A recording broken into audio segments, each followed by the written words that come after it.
2 दिन पहले सीबीआई के एक अधिकारी ने सुसाइड किया और उसकी पूरी खबर आप लोगों ने, मीडिया ने भी दिखाई थी कि किस तरह से एक सीबीआई के अधिकारी ने सुसाइड किया है।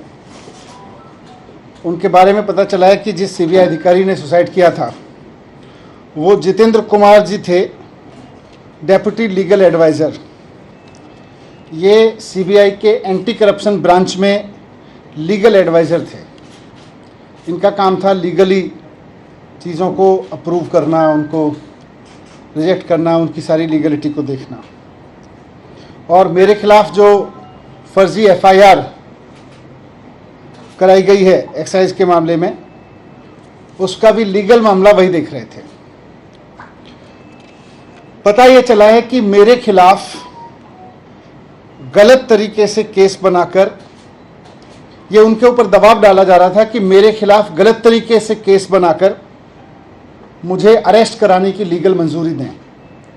उनके ऊपर जिन अधिकारी ने, सीबीआई के जिस अधिकारी ने सुसाइड किया है, उनके ऊपर गलत तरीके से दबाव बनाया जा रहा था कि मेरे खिलाफ इलीगल तरीके से, फर्जी तरीके से केस बना के मेरे अरेस्ट को मंजूरी दें, जिसको वो मंजूरी नहीं दे रहे थे। उनके ऊपर इतना दबाव था कि वो मानसिक दबाव में आ गए और उन्होंने सुसाइड कर लिया। ये बहुत दुखद घटना है कि सीबीआई के एक अधिकारी को, जिसको दिख रहा था कि पूरा का पूरा मामला फर्जी है, उसके ऊपर इतना दबाव बनाया गया गलत काम करने के लिए कि उसको आत्महत्या करने पर मजबूर होना पड़ा। मुझे फंसाने के लिए, मुझे अरेस्ट करने के लिए, किसी फर्जी केस को लीगली साउंड बनाने के लिए एक अधिकारी पर इतना दबाव बनाने पर आ गए ये लोग कि अब बेचारे उस अधिकारी को सुसाइड करना पड़ा। ये बहुत अफसोसजनक है। मेरी उनके परिवार के प्रति बहुत संवेदना है, उनकी असमय इस घटना से। मैं आज प्रधानमंत्री जी को भी कहना चाहता हूँ कि आप मुझको फंसाना चाहते हैं फर्जी तरीके से, फंसा लीजिए। आप मेरे ऊपर रेड कराना चाहते थे, आपने रेड करा ली। आप फर्जी एफआईआर करा चुके मेरे ऊपर। आप मुझे अरेस्ट कराना चाहते हैं, आप बता दीजिए, जहाँ कहोगे मैं आ जाऊँगा। लेकिन इस तरह से अधिकारियों के ऊपर दबाव बना के उन्हें फांसी लगाने पे, उन्हें आत्महत्या करने पे मजबूर मत कीजिए। इससे घर उजड़ रहे हैं, ये ठीक नहीं है। आप हर वक्त यही सोचते रहते हैं मैं सीबीआई का इस्तेमाल कैसे करूं, मैं ईडी का इस्तेमाल कैसे करूं, मैं चुनी हुई सरकारों को कैसे गिराऊं, चुने हुए एमएलएज को कैसे खरीदूं। आप स्कूल बनाने पे कब सोचेंगे? आप अस्पताल बनाने पे कब सोचेंगे? आप महंगाई कम करने पे कब सोचेंगे? आप रोजगार देने पे कब सोचेंगे? आप केवल यही सोचते रहते हैं कि कैसे सीबीआई पे दबाव बना के चुनी हुई सरकार को गिराऊं विपक्ष की, कैसे चुने हुए एमएलएज को खरीद लूं विपक्ष के। मैं आज आपके सामने, इस घटना से मैं बहुत आहत हूं और मैं आपके सामने प्रधानमंत्री जी से 3 प्रश्न पूछना चाहता हूं। जो सीबीआई के अधिकारी ने सुसाइड किया, जिसके ऊपर बहुत दबाव था कि वो मेरे खिलाफ पूरे के पूरे केस को लीगली साउंड बनाए और उनको आत्महत्या करनी पड़ी जितेंद्र कुमार जी को, उसके सिलसिले में मैं प्रधानमंत्री जी से 3 सवाल पूछना चाहता हूं कि अधिकारियों पे इतना दबाव क्यों बनाया जा रहा है कि वो आत्महत्या करने जैसा कदम उठाने पे मजबूर हों।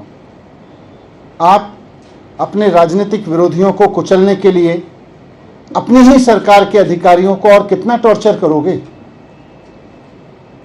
दूसरा सवाल है मेरा कि क्या अब भारत की केंद्र सरकार का काम केवल ऑपरेशन लोटस चलाना रह गया है? जिस तरह से राज्यपालों से, उपराज्यपालों से दबाव डाल के उनसे उल्टे सीधे काम कराए जा रहे हैं, जिस तरह से सीबीआई पे दबाव डाल के, ईडी पे दबाव डाल के उल्टे सीधे काम कराए जा रहे हैं, तो क्या अब केंद्र सरकार का काम केवल ऑपरेशन लोटस चलाना रह गया है? ये मेरा दूसरा सवाल है प्रधानमंत्री जी से।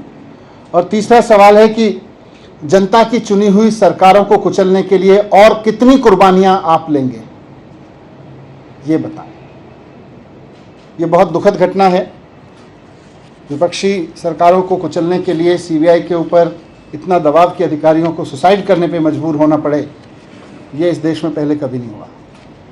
बहुत दुखद है और मैं उम्मीद करता हूं कि प्रधानमंत्री जी मेरे इन तीनों सवालों को गंभीरता से लेंगे और थोड़ा इस पर सोचेंगे।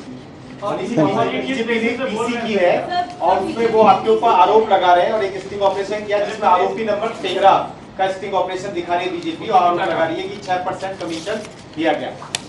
देखो, इन्होंने भारतीय जनता पार्टी काफ़ी दिन से चिल्ला रही है, घपला हो गया, घपला हो गया, कभी 1300 करोड़, कभी 8000 करोड़, कभी 500 करोड़, कभी 144 करोड़, कभी 30 करोड़। फिर सीबीआई से इन्होंने एफआईआर कराई तो सीबीआई ने भी ढूंढ ढांड के दूर से कहीं से स्ट्रेच करके दो कंपनियों के बीच की किसी वाइट डीलिंग को ज़बरदस्ती मेरे ऊपर थोपने की कोशिश की, वो भी सोर्सेज के हवाले से। तो एफआईआर में लिखा, उसके बेस पे मेरे घर पे रेड डलवा दी, घर पे कुछ नहीं मिला। मेरे परिवार का लॉकर तलाश लिया बैंक का, उसमें कुछ नहीं मिला। अब जब सीबीआई से एक तरह से क्लीन चिट मिल गई कि जी इनके पास तो कुछ नहीं मिल रहा, तो अब बीजेपी कह रही है जी देखो सीबीआई नहीं ढूंढ पाई, अब हम स्टिंग करके देंगे। फिर वो कोई सड़क पे चौराहे पे खड़े होकर किसी को गाड़ी पे बिठा के कुछ कहते हैं, उसके कोई सवाल जवाब करते हैं, वो स्टिंग है? मजाक है। तो ऐसे स्टिंग मेरे पास भी है, मैं भी दे दूंगा कल बहुत सारे, फिर आप उसको भी चलाना। Thank you.